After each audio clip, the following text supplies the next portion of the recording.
I was pulling a cart of recycling bins down the corridor on the fourth floor when I first heard him laugh at me. Not a polite chuckle. Not the kind of laugh that accidentally escapes when something catches you off guard. It was the deliberate kind, the kind that's meant to be heard. "Dad actually drove himself here in that thing," my son-in-law said to his brother, just loudly enough. "I told Natalie we could send a car. She insisted he preferred it." I kept walking. I didn't look up. The thing in question was my 2009 Ford F-150, dark green, one small rust spot above the rear wheel well that I'd been meaning to fix for 3 years. I'd had it since before my wife passed. I drove it because I liked it, because it still ran well, because some mornings, sitting behind that wheel on the highway before the sun came all the way up, I could still feel like myself. But that's getting ahead of things. My name is Walter Kowalski. I'm 63 years old. I was born in Thunder Bay, Ontario, and I've lived most of my adult life in Calgary. For the last 11 years, I've served as a senior partner at one of the oldest private equity firms in Western Canada. Before that, I spent 19 years building a logistics company from 3 trucks and a rented warehouse into something that eventually employed 412 people across 4 provinces before I sold it. I don't say this to impress anyone. I say it because what comes next won't make sense otherwise. My daughter Natalie is 31. She's sharp and kind, and she has her mother's way of tilting her head when she's listening, really listening to something that matters to her. She met Brendan Hartley at a conference in Vancouver 3 years before I'm writing this. He was 29, worked in commercial real estate development, and he came from what his mother liked to call old Calgary money, which in practice meant his grandfather had made a considerable amount in oil and gas. His father had spent a considerable portion of it maintaining appearances, and Brendan had grown up believing that the story of his family's wealth was somehow the story of his own achievement. I noticed this about Brendan within the first hour of meeting him, but I loved my daughter, and she was happy, so I kept quiet, and I watched, and I waited to be wrong about him. I was not wrong about him. The first time I visited them after they moved in together, Natalie met me at the door with a hug that lasted a few seconds longer than usual. Brendan appeared behind her in the hallway, dressed in the kind of deliberately casual clothes that cost more than they're supposed to look like they cost. "Walter," he said, extending a hand. "Not Mr. Kowalski, not even a warm Walt, just my first name, delivered like a receipt." "Good to see you, Brendan," I said. He glanced past me at the driveway. "That yours?" The F-150, parked neatly at the curb. 20 years this summer." He made a sound that wasn't quite a word. Something between and the beginning of a sentence he decided not to finish. I remember thinking, he's calculating, working out what the truck means about me, what it says about Natalie's family, how it fits into the version of himself he's been building. Natalie pulled me inside before he could say anything else. Over the next year and a half, I visited their home in Aspen Woods every few weeks. I brought groceries sometimes, or wine, or a little something for their dog, a rescue greyhound named Biscuit, who had decided early on that I was his person and would climb half into my lap the moment I sat down on the couch. I drove the F-150. I wore my usual jeans, a flannel, or a good sweater, depending on the season, my old Blundstones. I am not a man who dresses to signal. I never have been. Brendan, I came to understand, was a man who thought about almost nothing else. He never asked what I did. I found this interesting. Most people, meeting the father of their partner, will ask at some point. It's polite, it's curious, it's human. Brendan never asked. I eventually understood why. He had already decided, and asking would only risk disrupting the answer he had settled on. In his mind, I was a retired working man of modest means, a widower from northern Ontario, who drove an old truck and wore flannel and didn't belong quite in the circles he was trying to occupy. He wasn't hostile. Exactly. He was something more corrosive, dismissive. He would talk over me at dinner. He would redirect conversations I'd entered back toward himself. Once, when I mentioned a development project I'd seen going up near the airport, something I happened to know a good deal about, for reasons I'll explain, he interrupted me mid-sentence to give me what he clearly considered a generous education in how commercial real estate worked. I let him finish. I thanked him. I did not correct him. Natalie saw some of it. She would give me a look across the table, not quite apologetic, not quite resigned, something in between. I never brought it up with her directly. It wasn't my place, and I trusted her to see what she needed to see in her own time. The engagement was announced on a Sunday in October. Natalie called me first, before anyone else. She was crying a little, the good kind, and I could hear Biscuit barking somewhere in the background, because he always barked when Natalie cried, even the good kind, and I sat in my kitchen, in my housecoat, with my coffee going cold, and I was genuinely, uncomplicated happy for her. Whatever I thought about Brendan, she loved him. That was real. The engagement party was held at the Hartley family home in Elbow Park, a large, beautiful property that Brendan's parents had maintained, with impressive dedication to looking as though no effort was required to maintain it. There were perhaps 70 guests. Open bar, catered, a string quartet in the living room that nobody was really listening to. I arrived alone, in the F-150, in a navy blazer over a good shirt dressed up for me, which I understood would not register as dressed up by the standards of this particular gathering. Brendan's mother, Patricia, met me near the door. She was elegant in the way certain women practice, until it becomes involuntary. She took my hand with both of hers and said, "Walter, so wonderful to finally have you here," in a tone that made clear she had been briefed on who I was and had made her assessments accordingly. "Thank you for having me," I said.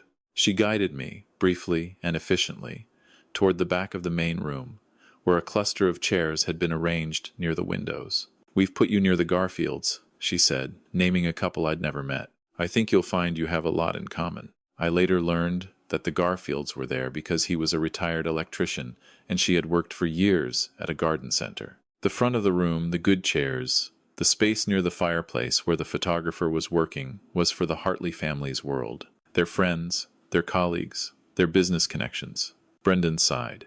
I sat with the Garfields. Dave Garfield turned out to be a wonderful man who had opinions about hockey and ice fishing that I found genuinely refreshing after an hour of watching Brendan work the room like a man auditioning for a version of his own life. At one point, Brendan's father, Gordon, made a short speech. He welcomed Natalie warmly, I'll give him that. And then he said, gesturing vaguely toward the back of the room, "We're also so glad that Natalie's family could be with us in spirit tonight." In spirit. His eyes didn't find me when he said it. He was already moving on to his next sentence. Natalie's face, from across the room, went very still for just a moment. I raised my glass toward no one in particular and took a sip of my rye. On the drive home, I thought about my late wife, Margaret. She had been, in all the ways that mattered, a better person than me, more patient, more generous, quicker to believe the best. But she had also been a woman who, when the situation called for it, could look at someone across a room with an expression that said, "I see exactly what you are, and I am not impressed, and this will sort itself out in time." I thought I understood, that night, what she would have done in my position. She would have waited. Now, I need to explain something that I perhaps should have explained earlier, but that I've been told by my accountant, by my lawyer, and on one occasion by Natalie herself. Before she knew the full extent of it makes me sound either eccentric or calculating, and I promise I am neither. For the last 14 years, I have served on the advisory board of a mid-size commercial real estate development firm called Ironwood Capital Group. I hold a significant equity position in the firm, one I accumulated quietly over a period of years, and 18 months before the engagement party. I was appointed to the firm's investment committee, a committee of 5 that reviews and approves all major capital allocation decisions above a certain threshold. I don't advertise this. I've never been a man who needed to be known for what he had. I kept the F-150. I kept the flannel. I kept showing up to Natalie's place with grocery bags and sitting on their floor with Biscuit's long head in my lap. Brendan Hartley was the director of acquisitions at a mid-sized development company called Crestline Properties. Crestline, for the past 2 years, had been attempting to secure a major financing arrangement through, and I want to be precise here, because the details matter, Ironwood Capital Group. The file had been on my desk, among others, for several months. I had read it. I had formed views on it. I had, in fact, raised several pointed questions about the projections during an internal review that Brendan's team had subsequently scrambled to address. Brendan did not know I existed in this capacity. He had never looked me up. He had never asked Natalie what her father did.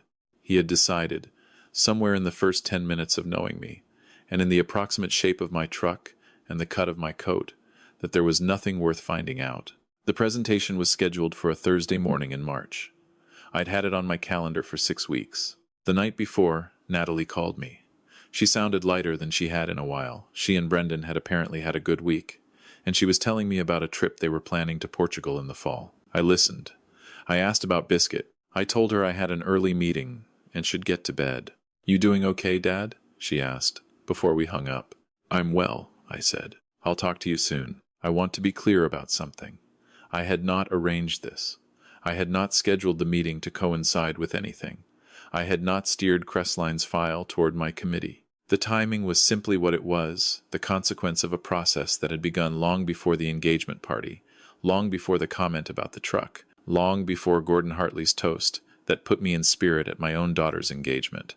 I had simply never corrected anyone's assumptions, and no one had ever thought to ask. The Ironwood offices were on the 22nd floor of a tower in the Beltline.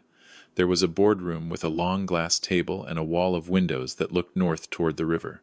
I arrived at 8:15, got coffee from the kitchen, and was sitting at my usual spot at the table second from the left, committee chair position at the head when the Crestline team arrived at 9 o'clock. There were 4 of them. A junior analyst I didn't recognize. A lawyer I'd seen at one previous meeting. A senior VP named Sandra, who I knew professionally and respected.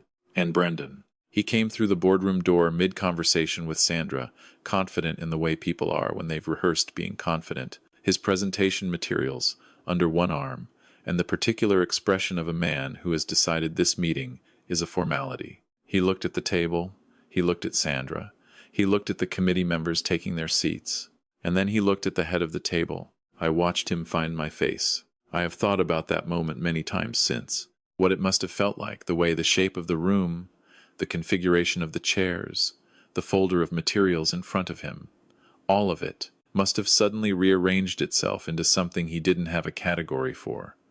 The truck, the flannel, the grocery bags. Sitting in spirit at the back of his mother's living room. His mouth opened. Nothing came out. "Good morning," I said.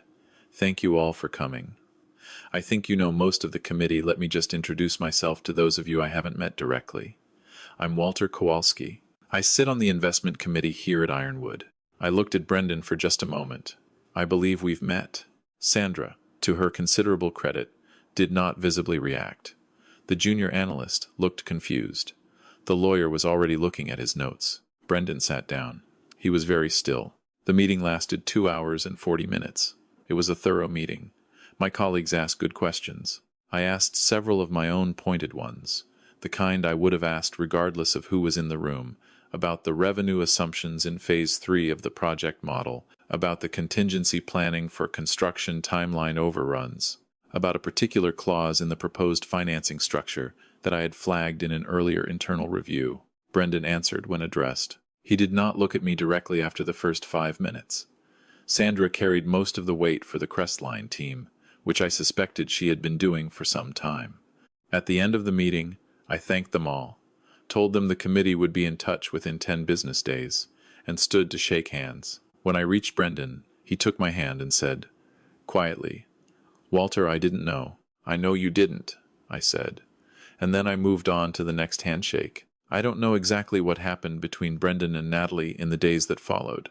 She called me on the Saturday, 4 days after the meeting, and she asked if we could have lunch, just the 2 of us.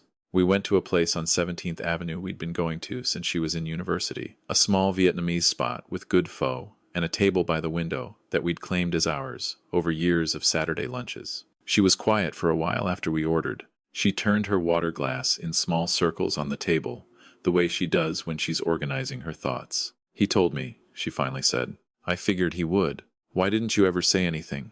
About Ironwood? About any of it?" I thought about how to answer that honestly. "Because it wasn't relevant," I said. "What I have, or what I do, that's not who I am at your dinner table. I'm your father. I wanted to just be your father." She looked at me for a long moment. "He was awful to you." "He underestimated me," I said. "That's different." "Dad, it is—" "He was not kind," I said. "No, he wasn't." She was quiet again. Outside, a light snow was coming down, the soft, large flake kind that Calgary gets in March when it can't quite decide if winter is done. "I've been seeing things for a while," she said. "Not just with you. The way he talks about people. Who he thinks matters, and who he thinks doesn't." She stopped turning the water glass. "I think I've been choosing not to see them." I didn't say anything. It wasn't my moment to speak. "I need some time to think," she said. "Take whatever time you need," I said. "I'll be here." Crestline's proposal was ultimately declined by the committee on its financial merits, after careful deliberation, for reasons I had been prepared to articulate for months before that Thursday morning. I played no favorites and pulled no strings in either direction. The file was evaluated the same way every file was evaluated. I tell people this when I tell this story, and I understand that some of them don't entirely believe me. That's fine. I know what happened. Natalie called off the engagement 8 weeks after our lunch on 17th Avenue. She told me over the phone, calm and clear, that she'd had many conversations with Brendan and had come to understand that they did not, in the most important ways, want the same things. She said she was okay. She sounded more like herself than she had in a year. "Are you sure?" I asked. "I'm sure," she said. "I've been sure for a while. I was just waiting to be ready to say it."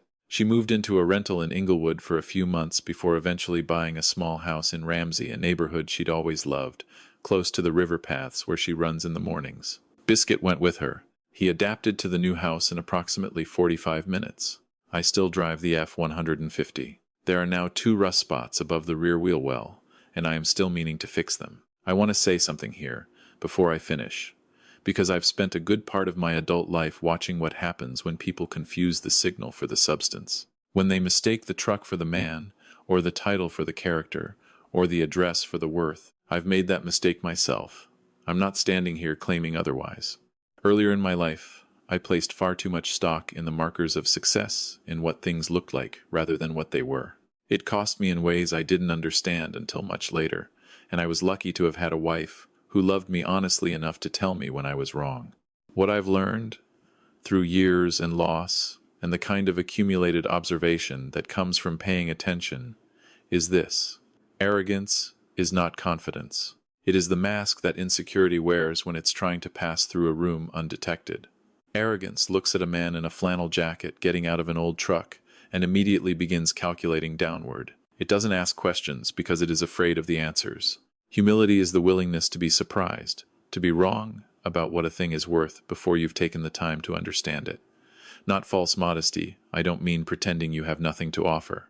I mean the genuine openness to the possibility that the person in front of you is more than what they appear, that the story is longer than the cover. My father drove a truck older than mine. He worked on fishing boats out of Thunder Bay for 30 years. He read more books than anyone I've ever met, had opinions about everything from Byzantine history to the best way to fillet a walleye, and was one of the finest human beings I have had the privilege of knowing. If Brendan Hartley had met my father, he would have glanced at his boots and written him off. He would have been wrong. The way he was wrong about me, the way, I would argue, he was also wrong about Natalie, about what she could see, and how long she would be willing to look away from what she saw.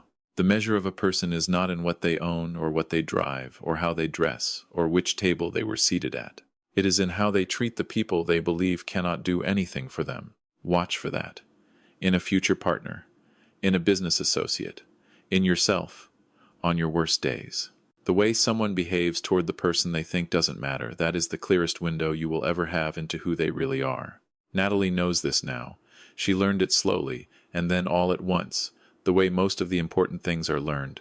She is doing well. She is running those river paths in the mornings, and she is, by her own account, the happiest she has been in several years. I had her over for dinner last Sunday. I made the beef stew her mother used to make, the one with the dark beer and the rosemary, and we sat at the kitchen table until almost 11 o'clock, talking about everything and nothing. At one point she looked across the table at me and said, out of nowhere, "I wish Mom could have seen all of this." She saw enough, I said. She knew how it would go. Natalie laughed her mother's laugh, the real one. She always did. Outside, in the driveway, the F-150 sat under an inch of new snow. I've been told I should get something newer, something that better fits what I am, professionally speaking. I have no intention of doing so.